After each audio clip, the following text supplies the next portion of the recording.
திருவண்ணாமலையில் இயற்கை அழிவுகளும், திருச்செந்தூரில் யானையின் பிரச்சனைகளும் இப்படியெல்லாம் ஏன் இருக்குது அப்படிங்கிறத பற்றி விளக்கமாகவும் விவரமாகவும் ஆன்மீக ரீதியாகவும் ஜோதிட ரீதியாகவும் இதையெல்லாம் என்ன காரணம் அப்படின்னு சொல்லிட்டு கலாட்டா யூடியூப் சேனல்லையும் பிகைன் வுட்ஸ் யூடியூப் சேனல்லையும் நான் பேசியிருக்கேன்.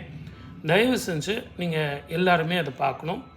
நான் ஏற்கனவே 2024 அந்த ஆங்கில புத்தாண்டும் சரி, தமிழ் புத்தாண்டும் சரி, இந்த ஆண்டு எப்படி இருக்கும் அப்படிங்கிறது நீரினால், நெருப்பினால், இயற்கை அழிவுகளால் இந்த பிரச்சனைகள் எல்லாம் வரும் அப்படின்னு சொல்லிட்டு எல்லா யூடியூப் சேனல்லையும் எல்லா டிவிலையும் சொல்லியிருக்கேன். இருந்தாலும் இந்த 2 சேனலில் இப்போ நான் பண்ணியிருக்கிற இந்த நிகழ்ச்சியை நீங்கள் எல்லாம் பார்க்கணும்.